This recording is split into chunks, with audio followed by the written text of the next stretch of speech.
Hyvää päivää kaikille ja tervetuloa tähän uuteen videosarjaan, jonka nimi on Emovere.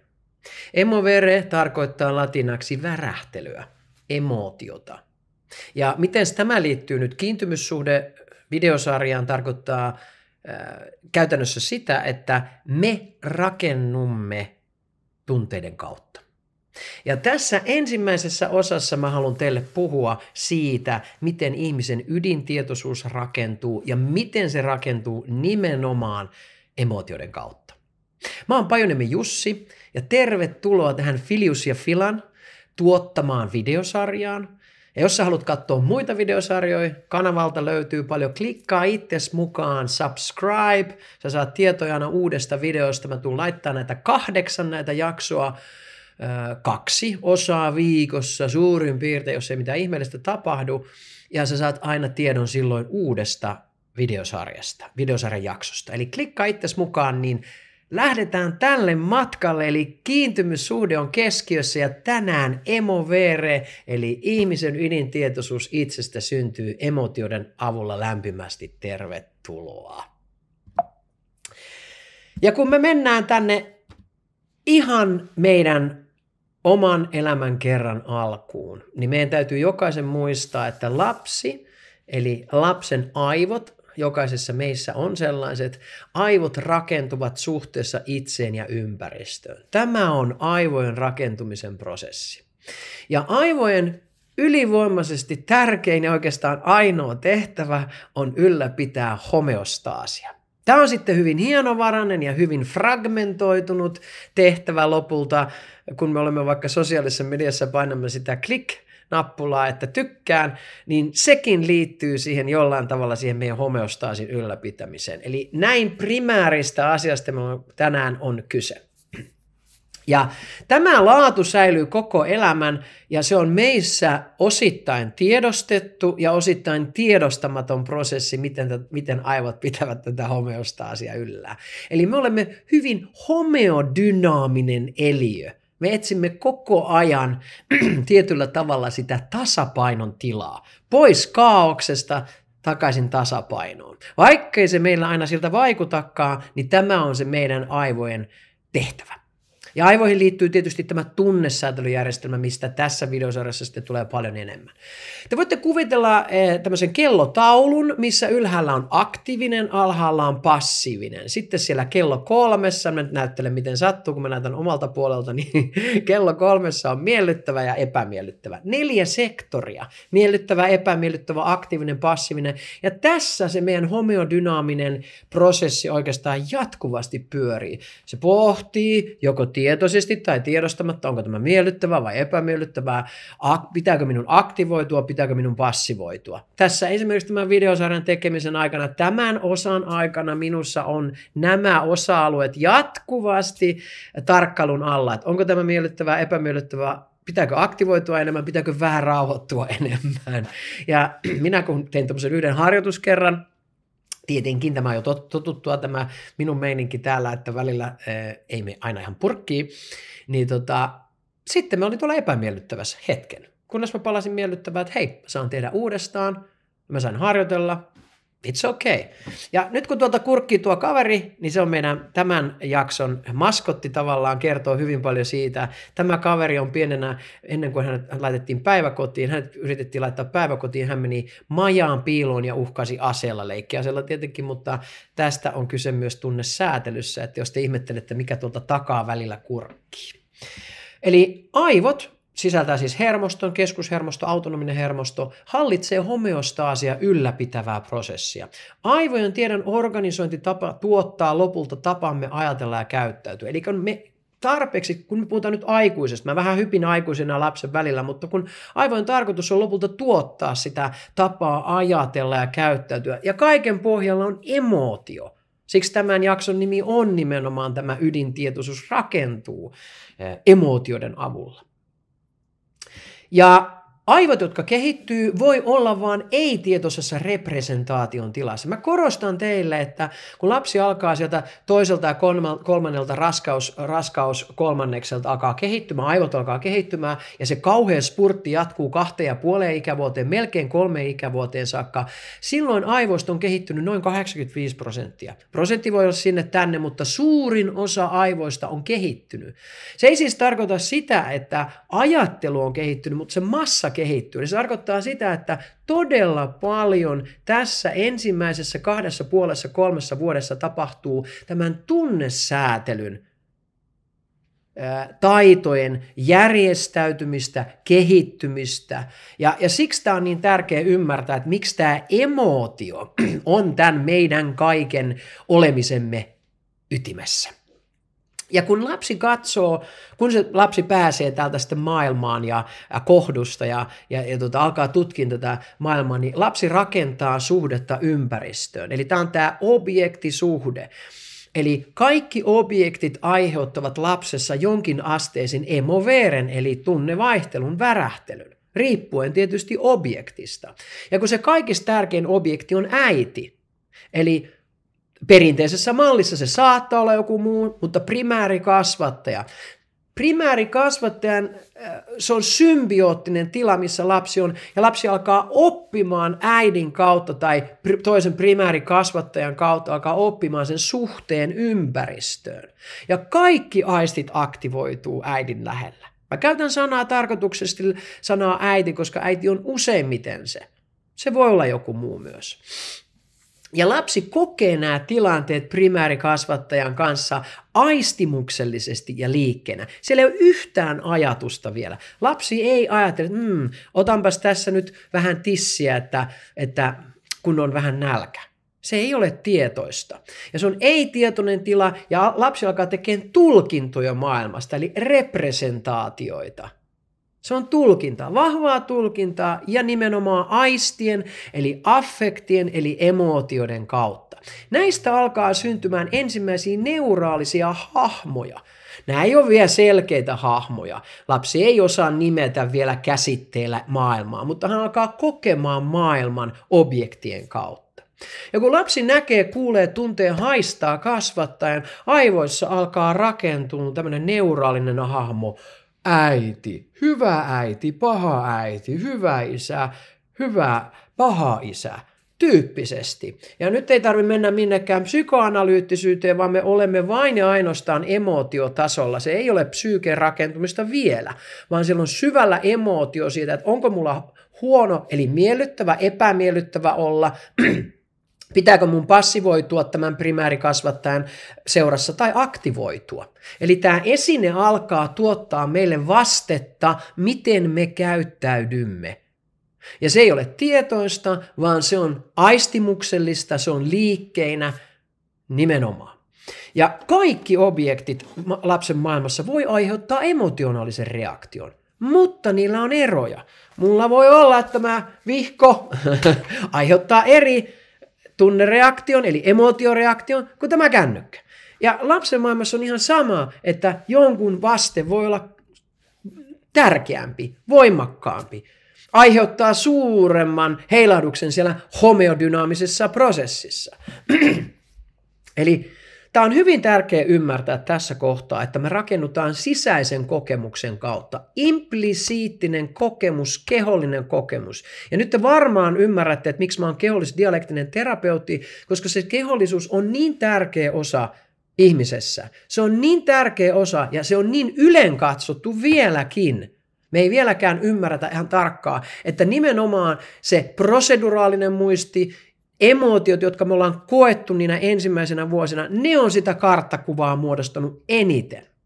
Ja tästä muodostuu lapsen oma elämänkerta hiljalleen, tästä tietysti kaikesta vielä myöhemmin lisää, mutta tämä perustuu aisteihin tämä karttakuva. Ja silloin tämä lapsen tietoisuus alkaa rakentua, kun aivot rakentaa tarinaa ilman sanoja suhteessa itseen ja ympäristöön. Tämä on tavallaan se seuraava vaihe. Ja milloin tästä tulee eksplisiittinen, eli tavallaan lapsi näkee itseään ulkopuolelta, niin tämä puhutaan itse tietoisuuden vaiheesta.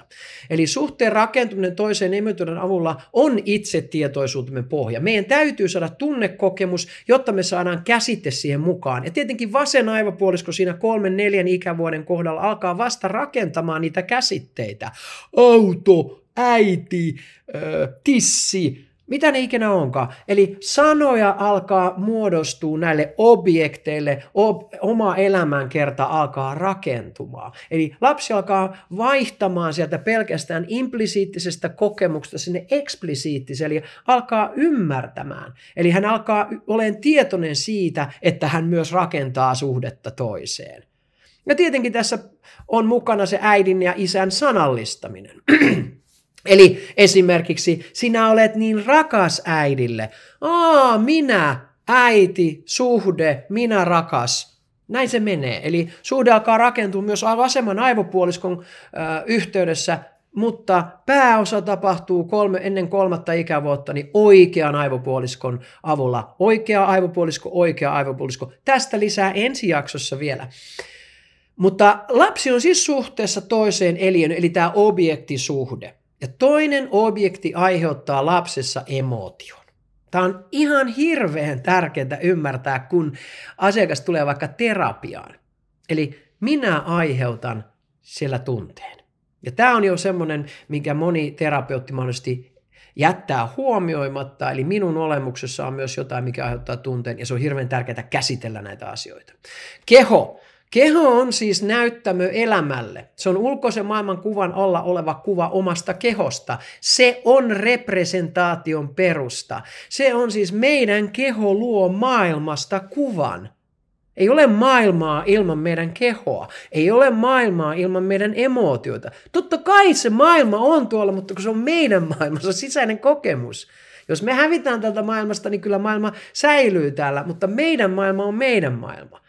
Ja silloin meidän täytyy ymmärtää, kuinka paljon emootiot ohjaa meitä. Hyvät, huonot, turvalliset, turvattomat kokemukset ohjaa meidän karttakuvan, eli tulkinnan muodostumista. Jos meillä on jatkuvasti pelko lapsuudessa, me alamme katsomaan maailmaa pelokkailla linsseillä. Se on aivan päivänselvä asia, koska silloin maailmasta rakentuu pelokas esimerkiksi. Eli tietoisuus meissä, jolla me siis tarkkailemme tätä elämää ja rakennamme tätä karttakuvaa, niin se rakentuu minkä tahansa aistetun kuvan tuottamisessa heränneeseen tunteeseen, eli affektiin. Eli siellä on lopulta tietämisen tunne. Minulla on tunne siitä, tiedän tuntevani. Ja tämä on yksi iso ja äärettömän tärkeä kohta myös omassa toipumisessa, eli tunnistaa oma tunne. Ja usein meillä on niin kuin karrikoiden sanottuna niin ihan tämmöinen aleksitymia massaepidemia, eli kun moni tulee välttelevyydestä omissa kiintymyssuhteissaan, niin se tarkoittaa sitä, että meillä ei ole omaa kehotunnetta. Minä en siis tiedä tuntevani, vaan me arvaillaan. Ja silloin me liikutaan liian paljon kognitiivisella osalla tässä maailmassa vasemmalla aivopuoliskolla. Mä heitän rohkeasti, että ihminen ilmentyy siis emootion tuntemisena, ei päättelyn seurauksena, mutta sitäkin tietenkin tarvitaan tunnereflektiossa, mentalisaatiossa. Totta kai me tarvitaan sitä, mutta tämä tunne meidän täytyy tietää. Myös neutraalit hahmot voivat muuttua tilanteessa, jossa jokin toinen objekti aiheuttaa voimakkaan emootion, eli siellä on mulla kalssinen ehdollistuma, ja se on klassinen ensimmäinen typo. Tämä on lukenut 4 kertaa tämä lukihäiriö, korjaava lukihäiriö, vasta huomaa, että siellä onkin kalssinen. Klassinen ehdollistuma, eli esimerkiksi Pikku Albertille tehtiin tämmöinen klassinen ehdollistumakoe, eli Pikku Albertille hän silitteli valkoista rottaa ja samaan aikaan hänen kädet lyötiin voimakkaasti, tämä on tehty 50-60-luvulla, kädet lyötiin voimakkaasti yhteen. Hän alkoi pelkäämään tätä rottaa, koska samaan aikaan kun hän näki sen valkoisen rotan, hän joutui pelästymään voimakkaasti. Eli klassinen ehdollistuma liittyy myös tähän meidän omaan kehitykseen, tietoisuuden kehittymiseen. Tietoisuus emootion aiheuttamista tuntemuksista mahdollistaa käyttäytymisen ja ajattelun säätelyn. Eli on aivan turha miettiä sitä, että ainoastaan kognitio ja meidän käyttäytymistä muuttamalla, eli ajattelua, ajatusta ja käyttäytymistä muuttamista, meillä olisi syvempi mahdollisuus muuttua ihmisinä. Meistä tulee moraalin ohjaamia, joka on eri kuin emootion ohjaama. Ja silloin elämä ei ole emootioväritteistä, jota me kaikki kuitenkin halutaan. Me halutaan tuntea enemmän kuin ajatella elämä. Tämä on niin kuin aika selkeä toive monella ihmisillä, jotka tulee vaikka minunkin luokse. Mä kertaan vielä. Eli emootiolla on keskeinen rooli kokemustemme ja käyttäytymisemme muovaamisessa. Ihan niistä ensimmäisistä metreistä eteenpäin. Ne on monimutkaisia reaktioita, siellä on se homeostaasi, joilla on biologinen perusta ja jotka on alttiita ympäristövaikutuksille. Ja tietysti sosiokulttuurinen konteksti vaikuttaa siihen. Mä olen nyt aika paljon yksilötasolla, menen vähän loppuosissa vähän syvemmälle sinne, mutta tämä on niin kuin hyvin paljon tämän yksilön näkökulmasta. Ja tämän länsimaisen, mitä minä edustan, täällä tämmöinen kristillinen, luterilainen, sosiokulttuurinen konteksti. Sekin vaikuttaa. Kaikki emootiot siis syntyvät kehossa ja käyttävät sitä näyttämönään. On vain minun minä tunnen vain minun tunteita. Mä voin transferenssissa, terapeuttina, tunnesiirtyvyydessä saada tunnekokemuksen toisen, mutta se vaatii hirveästi harjaantumista. Kannattaa ensiksi keskittyä omiin tunteisiin, se on paljon helpompaa. Eli emotionaaliset reaktiot aiheuttavat muutoksia kehossa ja aivoissa, ja ne muodostaa hermostollisia malleja ja yksilöllisesti koettavia tunteita. Eli nämä emotiot ohjaa ensimmäisenä vuosina meidän neuraalista kehittymistä, eli aivojen hermoratojen kehittymistä. Miten me tulkitaan maailmaa, miten me olemme sijoitettuna tähän maailmaan. Hyvin tärkeää. Siksi tämä emootio on niin tärkeä juttu, koska hyvin tiedostettu, kohdistettu ja käsitelty affekti-emootio on siis järkevän toimintamme perusta. Ja ikävä kyllä, rakkaat ihmiset, minä näen tässä maailmassa paljon ei-järkevää toimintaa. Ja mä sanoisin näin, että kyse ei ole ei-järkevästä toiminnasta, on vaan tunne tiedostamattomasta käyttäytymisestä. Me emme siis tiedosta emootioitamme. Tietoisuus on eri asia, ja tämä on tarkka juttu. Tietoisuus on eri kuin tunteella ohjautuva omatunto. Eli kun tietoisuus on siellä emootioissa, niin se ei liity tähän hyvän ja pahan dilemmaan. Ne on eri asioita. Ja siksi täällä tapahtuu niin usein, tämä puurot ja vellit menee sekaisin, kun me ei pidetä moraalia ja emootioita omassa lokerossa. Totta kai ne menee ristiinkin, tietenkin. Mutta kun meillä on esimerkiksi tietyllä tavalla päihdekäyttäytymisessä semmoinen hyvin voimakas moralisointi, ja usein me ei ymmärretä, että siellä on tiettyjä emootioita pohjalla, jotka pitää tätä vahingollista käyttäytymistä, tai perheväkivalta, tai mitä se ikinä onkaan, psykopatologiset häiriötilat. Me ei ymmärretä, että ne on siellä emootiopohjaisia. Ja sillä ei ole hyvän ja pahan kanssa tekemistä. Ne on bibliaanisia, raamatullisia, meidän sosiokulttuurisia, jo edesmenneitä mun mielestä tapoja luokitella ihmisiä. Me tarvitaan lainsäädäntö, ne on eri asioita, ja me tarvitaan moraaliseettistä koodistoa, mutta emootiot, moraaliseettinen koodisto ja lainsäädäntö, ne on 3 eri asiaa. Se on hyvin tärkeää erottaa. Ensi jaksossa, jos jaksat tulla mukaan tähän rakkauden matkaan, puhutaan oikean aivopuoliskon roolista emootioiden eli affektien säätelyssä. Aivan huikea jakso tiedossa siellä myös. Ja vielä lyhyt mainos. Käykää katsomassa verkkovalmennus Lepotila, löytyy linkki täältä mun info-osasta. Itsesäätelyn aivan mainioita videoita, Jouni Veijalainen, kasvatustieteen tohtori, meikäläinen. Me ollaan tehty yhdessä videoita, niitä tekemällä, verkkovalmentautumalla, että te saatte hyviä työkaluja omaan itsesäätelyynne. Tässä tämä tällä kertaa. Rakkautta sun päivään ja me näemme ensi kerralla. Namaste.